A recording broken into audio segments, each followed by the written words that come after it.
क्या अबीरा अपनी पुकी को अपने पास से जाने दे रही है? जी हाँ, खबर तो कुछ ऐसी ही आ रही है। तो फिर क्या होगा? चलिए इसी पर चर्चा करते हैं। नमस्कार, मैं हूं संदीप एल पंड्या और आगे बढ़ने से पहले आप सबसे गुजारिश कि अभी तक आपने हमारे इस चैनल को सब्सक्राइब नहीं किया है तो प्लीज सब्सक्राइब कर लीजिए, बेल आइकन को दबा दीजिए ताकि आपको हमारे वीडियोस के नोटिफिकेशंस मिलते रहेंगे। जी हाँ, अबीरा पुकी को जाने देने वाली है। वो एक बार फिर अपनी पुकी को अपने से दूर करने की तैयारी दिखाने वाली है। हुआ दरअसल ये है कि आपने देखा होगा कि अरमान पूकी का सारा सामान जो है वो बक्से में पैक कर रहा है और वो पूकी के लिए भेजने वाला है। लेकिन ये बक्से जब अबीरा के पास पहुंचेंगे तब तक शायद उसमें से किसी एक बक्से में आग लगने वाली है और तभी अबीरा अपनी जान जोखिम में डालकर उस बक्से में जो मायरा का सामान है उसको बचाने की कोशिश करने वाली है, इस उम्मीद के साथ कि मायरा की स्वीकृति बढ़ जाएगी, यानी कि मायरा और मेरी बॉन्डिंग और ज्यादा स्ट्रांग हो जाएगी।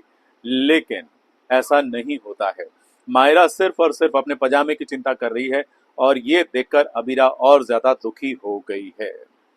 और अब श्रावणी मेला होने वाला है और श्रावणी मेले के लिए वो तैयारी भी कर रही है और वो मन बनाती है कि पूकी को जाने दिया जाए और शायद वो भेजने की तैयारी भी करने वाली है।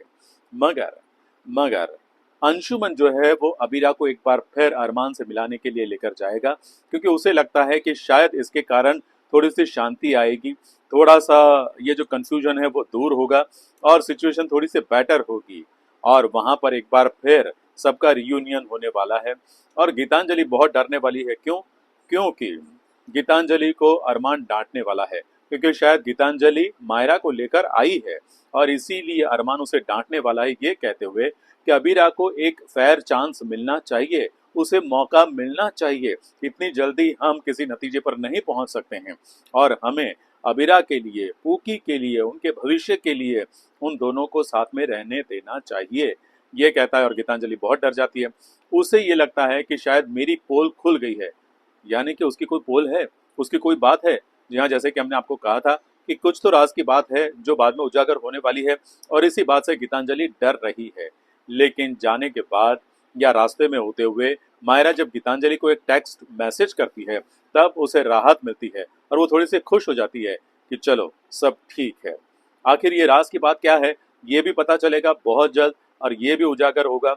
लेकिन हाँ, अबीरा ने तैयारी दिखा दी थी कि वो मायरा को अपने से दूर करते क्योंकि वो नहीं चाहती है कि वो अपना मातृत्व जो है वो जबरन मायरा पर थोप दे। मायरा उसे प्रेम से स्वीकार करे, यही वो चाहती है। लेकिन अब लगता है कि धीरे धीरे ये कोशिश रंग लाएगी, कुछ ना कुछ तो अबीरा जरूर करेगी। और हाँ, अरमान भी कोशिश करने वाला ये हम जानते हैं। तो अब देखते हैं कि मायरा के लिए अरमान और अबीरा एक होते हैं या नहीं होते हैं और फिर क्या होता है, सब कुछ पता चलेगा। बस थोड़ा सा इंतजार कीजिए। थैंक यू वेरी मच ये वीडियो देखने के लिए। अच्छा लगा हो तो लाइक कीजिए, शेयर कीजिए और हाँ, सब्सक्राइब करना मत भूलिए।